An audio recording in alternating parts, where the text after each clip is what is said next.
Aristotle's virtue ethics. Aristotle's virtue ethics can be gleaned from his seminal work titled Nicomachean Ethics. This book is undoubtedly the first systematic study of ethics in Western civilization. In this book, Aristotle offers principles of conduct that would guide humans in attaining the good life. It is worthwhile to begin our discussion of Aristotle's virtue ethics by contrasting it with Plato's take on ethics.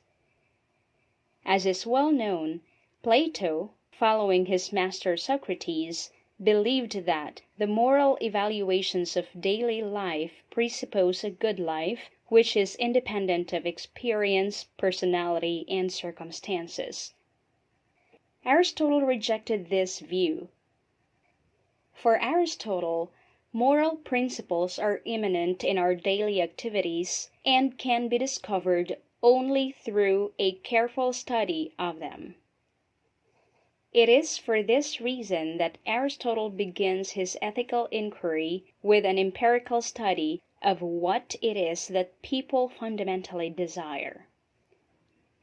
Aristotle argues that what people fundamentally desire is happiness, or eudaimonia. And Aristotle believes that happiness or eudaimonia is the ultimate human good. However, Aristotle warns that people's opinions about the concept of happiness considerably vary. Now, if we recall, the central question in Plato and Socrates' ethics is, what kind of life should one live? Aristotle followed this line of questioning in his Nicomachean Ethics. As we can see, just as Plato and Socrates, Aristotle was also concerned about the good life. However, instead of asking about how should one live, Aristotle was more concerned about the nature of the good life.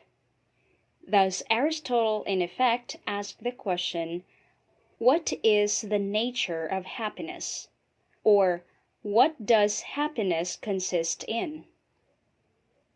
It must be noted that Aristotle did not just ask about the nature of happiness. In Nicomachean Ethics, he also raised the question concerning the conditions of its attainment, which eventually led Aristotle to the discussion of virtue.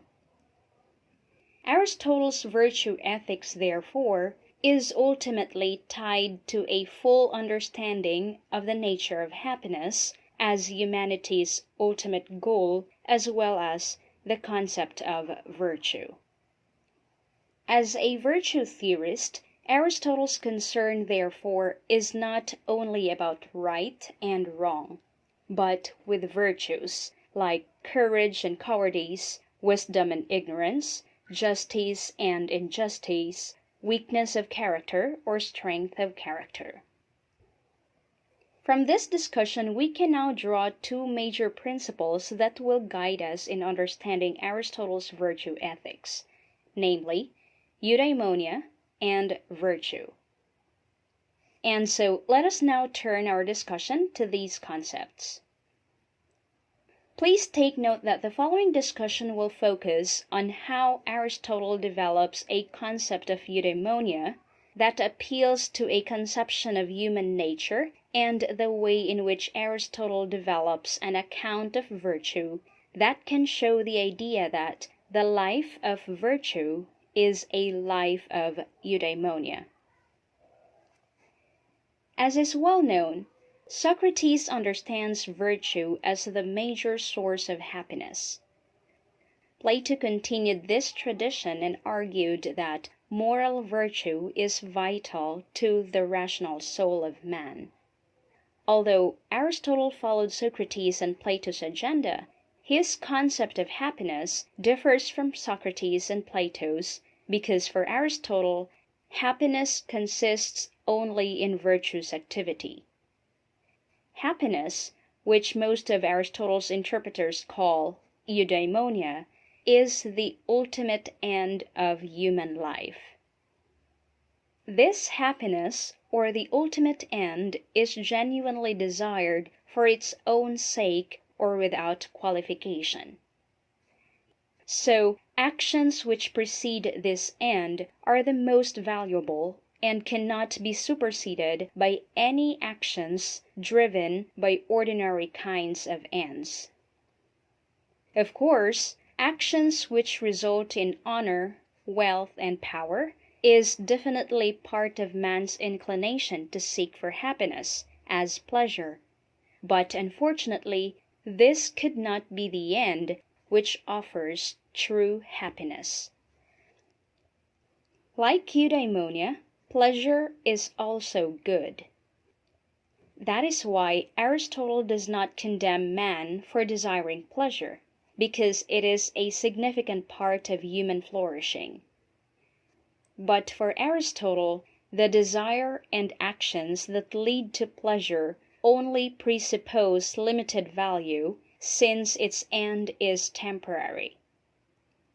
Hence, the satisfaction that one gets from these actions cannot be truly called happiness. For Aristotle, these actions, which only lead humans into the pit of two opposing vices, either excess or deficiency, drive them away from the ultimate end. Hence, for Aristotle, only virtuous acts can lead to true happiness. Virtue is defined as a behavior showing high moral standards or the general quality of goodness in a person. An example of this is the virtue of patience or truthfulness. Following Aristotle, the Encyclopedia of Philosophy, 2nd edition, defines virtue as the opposite of vice.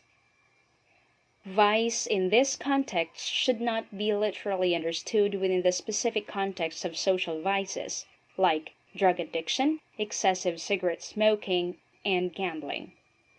Rather, according to Aristotle, vices are the two extremes of the spectrum. One is the excess, and the other is the deficiency. It is for this reason that Aristotle claims that virtues are the mean or the middle ground between the excess at the one side and the deficiency at the other. For instance, if a moral agent maintains patience or good temper, and rejects irascibility or lack of spirit, then he is said to have possessed virtue. Thus, for Aristotle, virtues categorically serve as the essential elements of man's moral behavior. As we can see, the central concept in Aristotle's virtue ethics is that virtue, or the mean, is the key to happiness. And so, here's a table that will help us understand the relation between virtue and vices in the Aristotelian sense. Now, let us continue our discussion of virtue as good habit. The formation of a moral virtue is essential to Aristotelian ethics. This is due to the fact that a moral agent can only attain happiness by being consistently living a good life, or acting habitually in accordance with the good. Thus, a good habit is instrumental to the development of virtue because it is considered to be the consistent pattern of doing virtuous actions. Aristotle writes, "We are adopted by nature to receive these virtues, and are made perfect by habit." In this sense, though virtue is already part of our natural inclination, human being still needs the habit of doing good for him to become virtuous. What we must do then is to constantly practice doing virtuous acts to develop a habit. For instance, we acquire the virtue of patience by repeatedly integrating it into our deliberate actions, or by being constantly patient. In similar way, we can obtain the virtue of courage by maintaining it within the purview of the mean while avoiding rashness and cowardice. Therefore, our actions can only be morally good and right if there is a habitual practice of virtues. This is to say that to eventually maintain these moral actions, which lead us to attain authentic happiness, the formation of good habits is a requisite. The formation of virtue or good habit has two stages. First, the habit of contemplation, or the education of thought for the formation of intellectual virtue, and second, the habit of the actual practice of moral virtue. On the one hand, the habit of contemplation is a matter of constantly acquiring knowledge and using one's mind in the right way that leads to the habitual exercise of virtue. Through the habit of education of thought, the state of character is constituted by the stable equilibrium of the soul. This is to say that the state of character which shapes moral virtue primarily requires proper mental activity aside from the actual performance of moral action. In other words, before we can actually practice virtue, we have to think about practicing virtue all the time. On the other hand, the habitual actual practice of virtue presupposes that every human being has brought out the contemplated understanding of virtue into actions. In other words, we put into practice what the mind thinks. In addition, the putting into practice of this understanding should be done consistently so that it would lead to the formation of good habit. True enough, virtue is defined as a behavior showing high moral standards, or a good moral quality, or the general quality of goodness in a person. But for Aristotle, we should push this further by developing a habit of doing good all the time.